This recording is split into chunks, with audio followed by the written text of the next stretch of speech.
សូម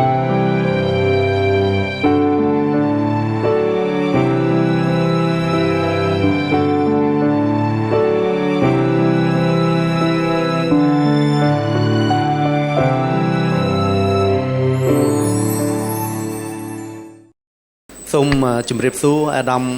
សហប្រធានអាដាមអគ្គនាយកអាជ្ញាធរជាតិអប្សរាលោកសាស្ត្រាចារ្យបេឈូជាលេខាធិការអចិន្ត្រៃយ៍នៃគណៈកម្មការ ICC ព្រមទាំងលោកជំទាវអានឡាម៉ែតអ្នកតំណាងនៃអង្គការ UNESCO ក្រុមអ្នកសារព័ត៌មានយើងខ្ញុំនៅពេលនេះមានសេចក្តីសប្បាយរីករាយនិងសូមថ្លែងអំណរគុណជាពន្លឹកដែល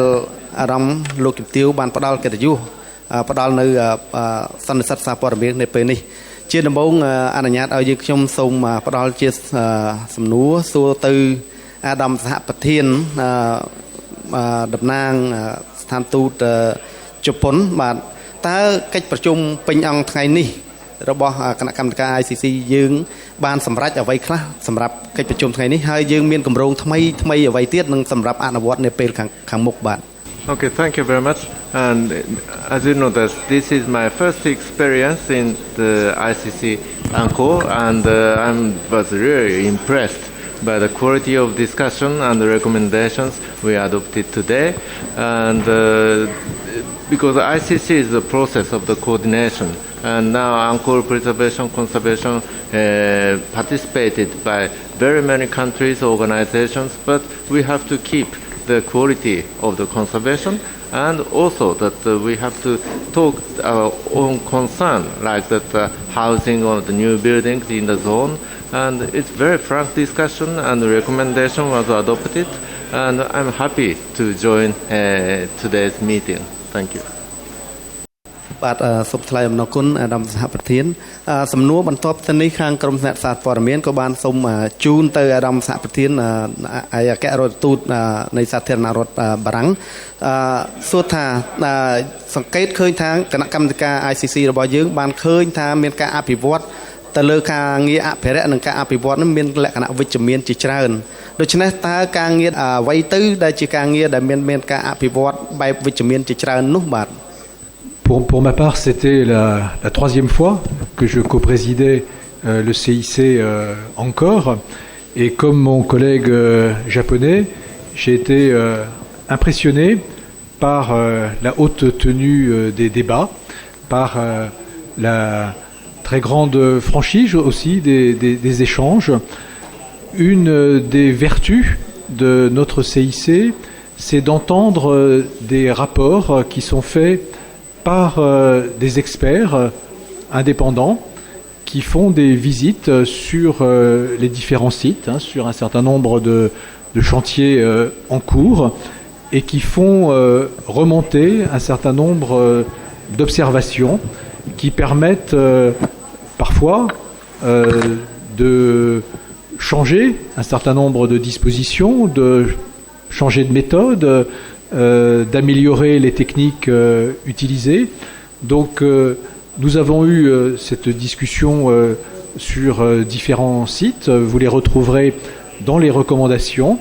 mais par rapport aux précédentes éditions du CIC auxquelles j'ai participé, j'ai trouvé que les échanges étaient encore plus directs, précis et constructifs sur un certain nombre de chantiers en cours. Ils sont très nombreux, c'est difficile de rentrer dans le détail, mais retenez en tout cas que le CIC est un lieu où nous pouvons avoir ce type de débat entre les meilleurs experts du monde qui se retrouvent au sein de cette même enceinte. Peut-être que le professeur Béchaouch, qui lui est un spécialiste de ces questions de conservation, pourra élaborer. Mais en tout cas, en termes de débat diplomatique et technique, le CIC a montré sur ces questions, encore une fois, toute sa pertinence. បាទសូមថ្លែងអំណរគុណនឹងជាបន្តនេះក៏សូមជូនជាសំណួរជូនទៅដល់អាដាមអគ្គនាយក ព្រឹកមិញនេះយើងសង្កេតឃើញថាមានភ្ញៀវកិត្តិយសមួយរូបគឺលោកលាវស៊ូកង់អនុប្រធាននៃរដ្ឋបាលបេតិកភណ្ឌចិនដែលលោកបានបង្ហាញនៅភាពសប្បាយរីករាយដែលខាងភាគីចិនបានចូលរួមក្នុងកិច្ចការងារអភិរក្សនិងជួសជុលប្រាសាទនៅក្នុងតំបន់អង្គរសូមជំរាបសួរអាដាមថាតើភាគីចិនបានត្រៀមធ្វើការជួសជុលអ្វីខ្លះនៅប្រាសាទណាខ្លះក្នុងពេលឆាប់ៗនេះបាទខ្ញុំសូមជម្រាបថាលោកលាវស៊ូកាំងគឺគាត់ជាតំណាងមន្ត្រីជាន់ខ្ពស់នៅក្នុងស្ថាប័នបេតិកភណ្ឌរបស់ប្រទេសចិនដូច្នេះយើងសង្កេតឃើញថាលើកនេះគណៈប្រតិភូចិនក៏ជាគណៈប្រតិភូមួយដែលដឹកនាំដោយមន្ត្រីជាន់ខ្ពស់ដែលយើងគួរឲ្យចាប់អារម្មណ៍និងឲ្យបង្ហាញឲ្យឃើញអំពីការគិតគូរដ៏ខ្ពស់របស់រដ្ឋាភិបាលចិនដែលចូលរួមក្នុងកិច្ចការអភិរក្សខ្ញុំសូមជម្រាបដែរថាបច្ចុប្បន្ននេះគម្រោងនៅប្រាសាទតាកែវនឹងត្រូវបញ្ចប់នៅឆ្នាំ2017នេះហើយកន្លងមកនេះយើងបានធ្វើការរួមគ្នានឹងជាពិសេសពិចារណាទៅរកទីតាំងថ្មីដើម្បីបន្តគម្រោងបន្ទាប់ពីគម្រោងនៅប្រាសាទតាកែវត្រូវបានបញ្ចប់ភាគីខាងចិនក៏បានសិក្សារួចហើយដែរគឺប្រាសាទថ្មីមួយទៀតសម្រាប់គម្រោងដែលចាប់ពីឆ្នាំ2018ទៅគឺនៅភិមានអាកាសតែប្រាសាទភិមានអាកាសដែលគ្រោងនឹងពិភាក្សាគ្នាហើយអាជ្ញាធរអប្សរានឹងទទួលសំណើរបស់ភាគីចិនដើម្បីសុំសេចក្តីសម្រេចអំពីរាជរដ្ឋាភិបាលក្នុងការរួមសហការជាមួយបន្តរួមសហការជាមួយភាគីចិនក្នុងការជួសជុលប្រាសាទភិមានអាកាសជាមួយគ្នាដែរក្នុងសន្ទរកថារបស់លោកលាវព្រឹកមិញនេះលោកក៏បានអះអាងយ៉ាងច្បាស់លាស់បន្ថែមទៀតអំពីការសម្រេចចិត្តថ្មីមួយរបស់ស្ថាប័នអភិរក្សរបស់ប្រទេសចិនគឺការសិក្សាស្រាវជ្រាវជំហានដំបូងមុននឹងឈានទៅដល់ការជួសជុលប្រាសាទបេងមាលាដូច្នេះខ្ញុំក៏បានមានជំនួបដោយឡែកជាមួយគណៈប្រតិភូរបស់ចិនដែរហើយយើងបានឯកភាពគ្នានឹងបង្កើតការងារក្រុមការងារចម្រុះមួយរវាងអាជ្ញាធរអប្សរានិងស្ថាប័នអភិរក្សរបស់ចិនដើម្បីធ្វើការសិក្សាជំហានដំបូងទៅលើប្រាសាទបេងមាលាដើម្បីឈានឆ្ពោះទៅការកិច្ចសហការជួសជុលសូមអរគុណបាទសូមថ្លែងអំណរគុណសំណួរជាបន្ទាប់គឺបានសូមជូនទៅលោកសាស្ត្រាចារ្យបេសាអ៊ូសលោកសាស្ត្រាចារ្យបានលើកឡើងអំពីសារៈសំខាន់នៃផែនទីហានិភ័យហើយផែនទីហានិភ័យនេះគឺមានបានអនុវត្តកន្លងមកហើយដែរនៅអាជ្ញាធរជាតិអប្សរារបស់យើងនេះសំណួរសូមសួរថាតើផែនទីហានិភ័យមានសារៈសំខាន់អ្វីខ្លះជាចម្បងក្នុងកិច្ចការងារអភិរក្សនិងអភិវឌ្ឍរមណីយដ្ឋានអង្គរបាទ Permettez-moi, la carte des risques, nous ne pouvons pas l'envisager si on ne rappelle pas que l'autorité nationale Apsara et donc le Cambodge, puisqu'elle est l'autorité et l'émanation du gouvernement royal, a une vision. On ne fait pas une carte des risques comme on fait n'importe quoi. Si on adopte la méthodologie de la carte des risques, cela veut dire qu'on a une vision. Et cette vision, c'est que c'est un site du patrimoine mondial parmi les plus importants. Et comme ça a été dit par nos deux co-présidents, une des grandes chances sur laquelle il faut insister pour le Cambodge, c'est que ce qui se déroule actuellement à Angkor, c'est unique au monde. Il faut vraiment, permettez-moi, moi je suis votre grand frère, je suis étonné que les gens ne parlent pas de ça. C'est le seul endroit au monde où vous avez les meilleurs archéologues, les meilleurs architectes, les meilleurs spécialistes en ce qui concerne le patrimoine. C'est quand même un grand honneur, un grand privilège pour le Cambodge. Et il faut le dire, il faut que la presse, permettez-moi, les médias, disent à la population, vous devez être fiers de ça. Vous avez une campagne internationale unique et un organe, grâce à la France et au Japon et à l'UNESCO, qui a été mis en place à la demande du gouvernement royal et qui marche. C'est pas seulement ça existe, ça marche. Monsieur le co-président pour la France vous a dit, et c'est la troisième fois qu'il préside, ça fait la troisième année, eh bien, il vous dit qu'il y a une évolution et des aspects très positifs. Et la carte des risques, c'est exactement un outil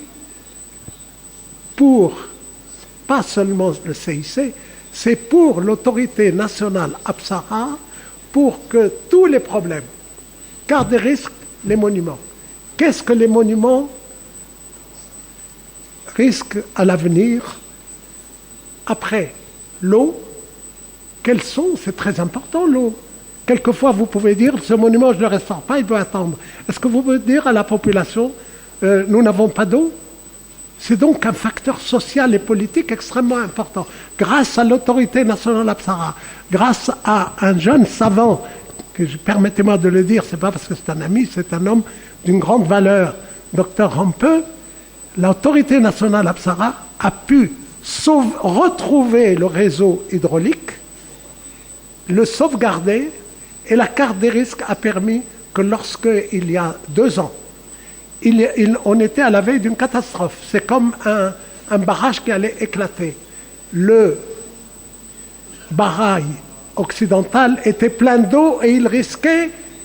on voyait l'eau monter visuellement. Je ne vous raconte pas ce qu'on m'a raconté, je l'ai vu. L'eau montait à une vitesse incroyable. Et on allait vers la catastrophe. On allait un déversement d'eau vers la ville qui aurait été une catastrophe. Eh bien, la solution a été trouvée parce qu'on savait quel était le risque. Et les arbres aussi. Vous savez combien le gouvernement royal tient à sauvegarder le couvert végétal. Donc la carte des risques, ce n'est pas un gadget, ce n'est pas une méthode parmi tant d'autres, c'est un élément de politique en fonction d'une vision. បាទសូមថ្លែងអំណរគុណលោកសាស្ត្រាចារ្យសំណួរជាបន្ទាប់គឺសូមជូនទៅលោកជំទាវតំណាងអង្គការ UNESCO យើងបានកត់សម្គាល់ឃើញថាអង្គប្រជុំក៏បានលើកឡើងអំពីការអនុវត្តនៅផែនការគ្រប់គ្រងទេសចរសូមជំរាបសួរថាតើផែនការគ្រប់គ្រងទេសចរមានសារៈសំខាន់អ្វីខ្លះបាទក្នុងការអភិវឌ្ឍនិងការអភិរក្សរមណីយដ្ឋានអង្គររបស់យើងបាទ Merci beaucoup. La gestion du tourisme est absolument fondamentale parce que, comme vous le savez, le nombre de touristes augmente chaque année et ce que nous voulons éviter à tout prix à l'UNESCO, c'est que Angkor soit victime de son succès. Donc ce que nous avons élaboré, mais c'est surtout, je dirais, l'autorité Apsara, nous avons un plan de gestion du tourisme pour pouvoir en fait accommoder ces différents changements. Et je sais que dans le cadre de ce qu'on appelle le Tourism Management Plan, le TMP, nous avons un certain nombre d'initiatives, qui sont les initiatives de l'autorité nationale Apsara, que nous discutons régulièrement avec les experts de l'UNESCO en matière de développement durable. Et là, nous avons discuté en fait plusieurs points touristiques. Je vais vous en citer quelques-uns. Qui sont en préparation, mais je dirais que celui qui nous a vraiment satisfait était la mise en place du pont flottant.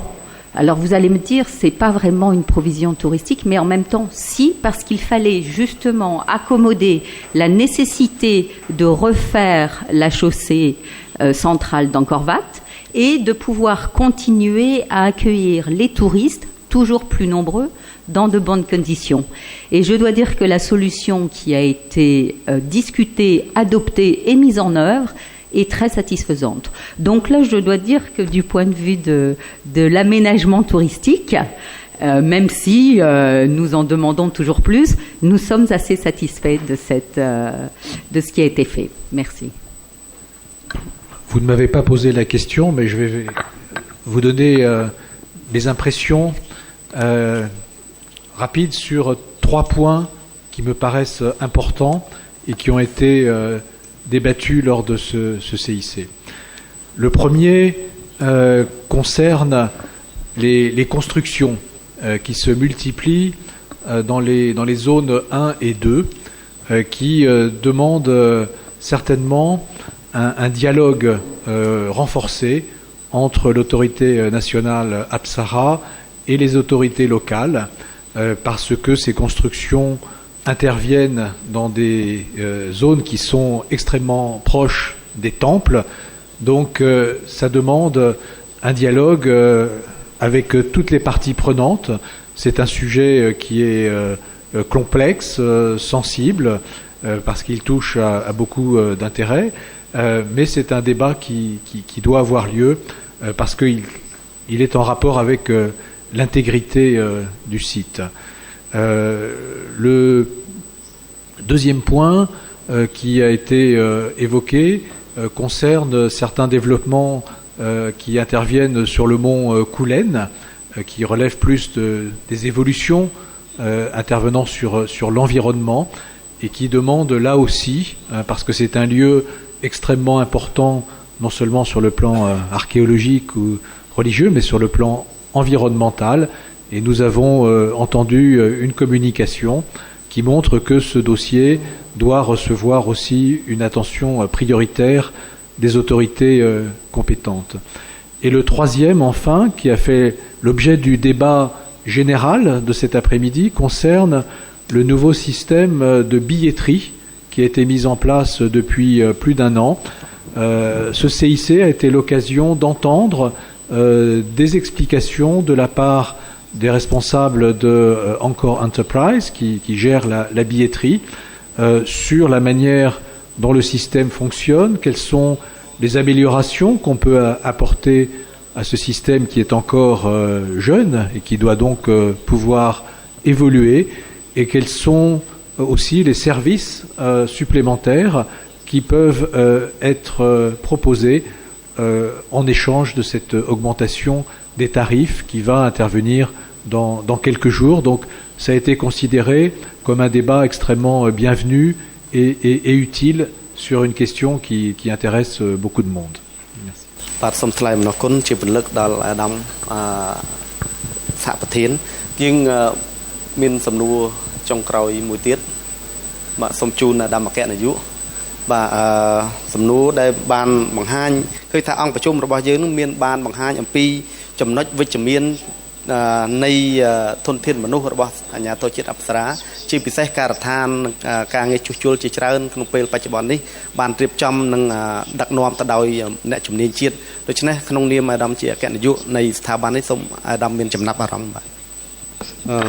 សូមអរគុណជាការពិតណាស់ទាំងអង្គការ UNESCO ទាំងបណ្ដាប្រទេសនៅជុំវិញប្រទេសកម្ពុជា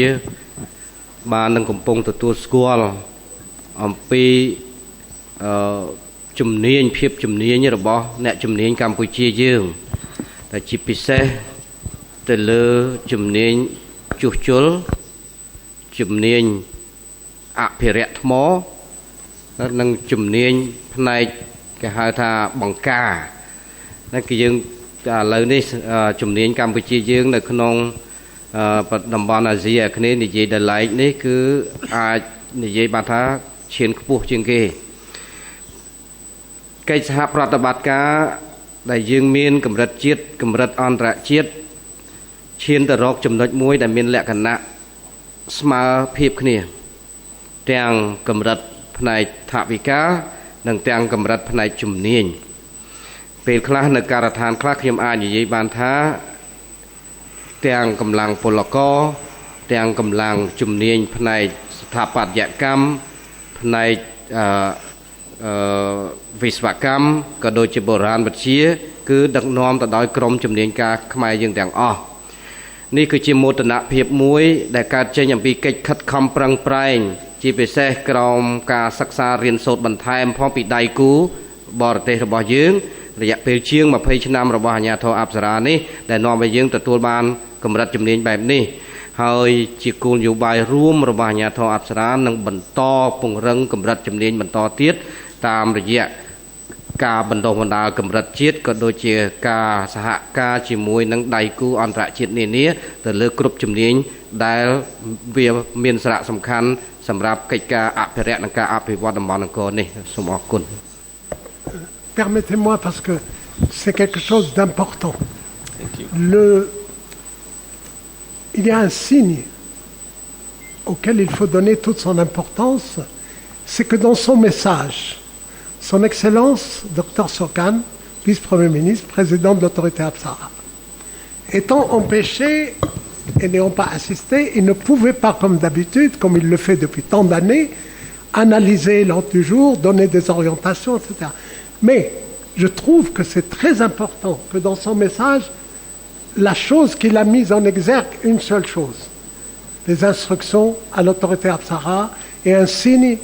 à nos chers coprésidents et à la communauté internationale, la formation. Il a dit, je suis très heureux de voir que